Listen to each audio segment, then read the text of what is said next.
Yes, that's right. So the driving force literally of the last century was the automobile. The driving force of this century is the World Wide Web. There, Tim Berners-Lee, the founder or the creator of the World Wide Web. And it's led to 9 shifts. We don't have time to talk about all 9, but the essential one is time is so valuable in this century that you cannot afford to waste it.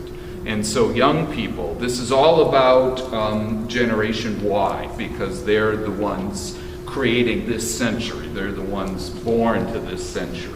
And so time is so valuable that they do everything they can to conserve it, because basically their jobs all involve business, professional kinds of jobs. They're not standing on a factory assembly line. One of the ways you conserve time is to take trains instead of cars. Cars waste 25% of people's productive time every day. And when you're making money and a business person, you cannot afford to waste 25% of your time. You cannot afford to live in a suburb, not money-wise. Money-wise, you can afford to live in a suburb, but you can't afford to waste so much time living in a suburb, driving to malls, driving to offices, and then spending your day off mowing a lawn. To us, we now embrace this, but to Gen Y, this is the most insane activity you would ever spend a Saturday doing, is mowing a lawn. And so all of these changes happen in a very short period of time. They happen within just 20 years, and 75% of life changes in just those 20 years. And so right now, 75% of life is changing between 2000 and 2020. Not all of life is changing. In 2020, we will still be reading books. We will still be going to church, synagogue, or mosque. We'll still be watching American Idol. But 75% of life changes in that very short period of time. And so 100 years ago, we went from carriages and one-room schoolhouses to the factory school and cars.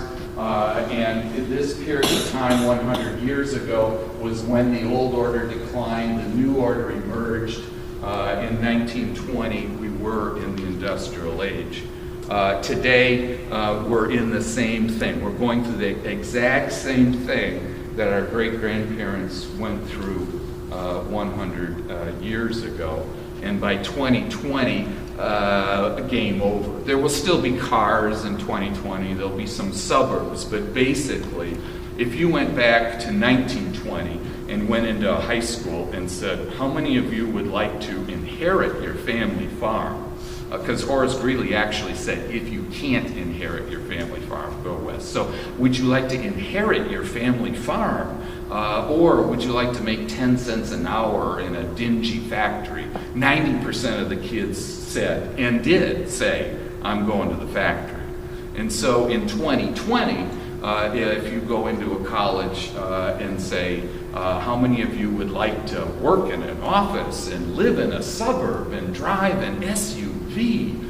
Or would you rather work in your apartment on a computer and have to take a light rail to the train station? 90% of the kids will say, give me the train. And that's what we mean by game over. And so trains are replacing automobiles. And if you're over 40, it's very hard to understand why that is. If you're under 40, this is like, duh, tell me something new, Draves.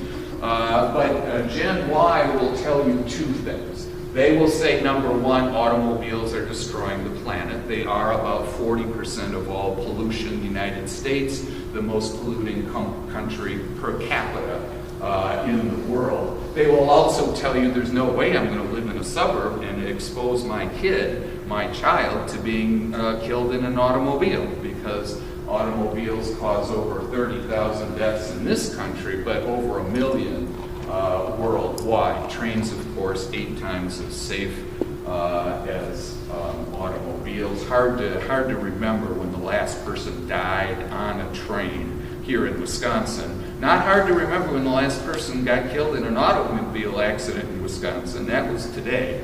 But one thing they do, but they don't necessarily understand up here, but they understand down here, is that you can't work and drive at the same time. Some people try, putting on pantyhose at 65 miles an hour, but basically it doesn't work. You can work on a train, which is why the wireless is going to come to Hiawatha in just a couple of months. There's a ton of other reasons. Cars are too slow, they can't go 200 miles an hour. They cost $10,000 a year. I looked at that and said, well, that can't be right. I mean, I paid off my car. And then I sat down and did the numbers and I went, gosh darn it, even after paying off the car, it costs $8,000 or more a year. So we got rid of our second car and rent a car whenever we need one. They take up space and kids are moving downtown. Just the idea of a garage is stupid. It sits there and it costs $30 a day to not drive.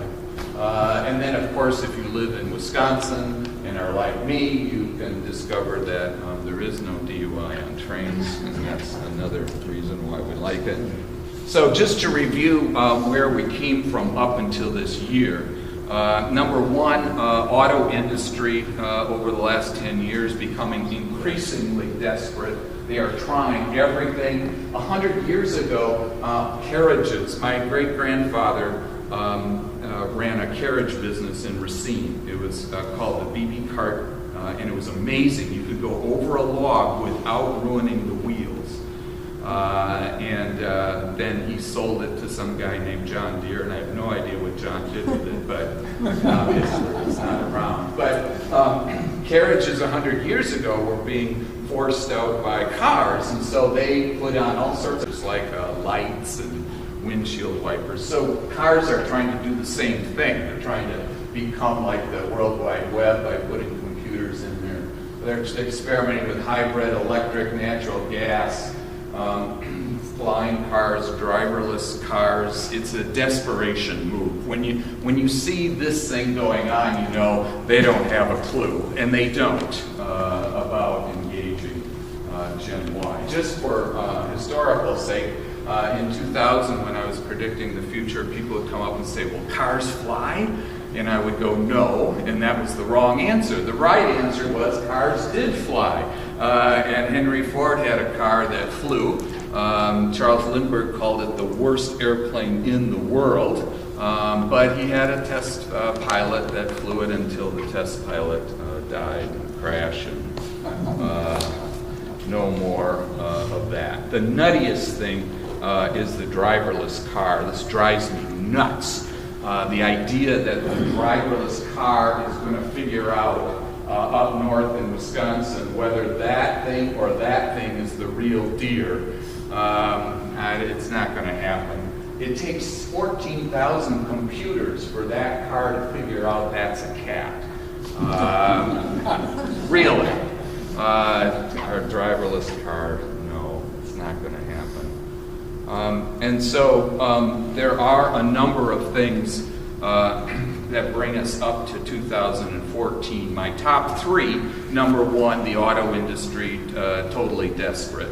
Number two is the high-speed train in California, and I know it ought to be called the Badger line, but nevertheless, the thing about California is that it leads the nation. And it has led the nation for 50 years. And so when you see something going on in California, it's going to come to the rest of the country, because as soon as that rail speed line is completed and train depots are there, people are going to flock to towns we've never heard of, like Bakersfield. And the rest of the country will adopt true high-speed rail lines once they see this going on. Now, I admit not everything coming out of California is good. Some things coming out of California, have been very damaging to our nation. Sonny and Cher, for one. But nevertheless, this one is good and is going to be there. My top three ends with this. Last year, I don't know if you read about this, but the Minneapolis public schools dumped their school buses. This is huge, and instead they gave them all a pass for light rail and buses that they could use not only for getting to school, but they could use anytime, day or night. This means a whole generation of kids growing up in Minneapolis will not need an automobile to get anywhere they need to get in terms of the city of Minneapolis. And that's huge, and that's what is happening here in America. Let's take a look at 2014 and the end of the auto age. Number one, 2014 auto industry is desperate, as I told you, and only old people buy cars. 75-year-olds buy more new cars than 35-year-olds. And you see the TV ads on television for young people, and it looks like young people. No, they're not buying. And the experts say they are wasting all this money on young people when they ought to be advertising to 75-year-olds, the people who are actually buying the cars. So there is absolutely no data showing that Gen Y is buying cars. They've come up with all sorts of excuses, the recession, but Gen Y started not driving before the recession, they're not driving after the recession. Gas prices, well, gas goes up and down, and Gen Y still does not drive. No, Gen Y will not drive for all of those reasons that I mentioned.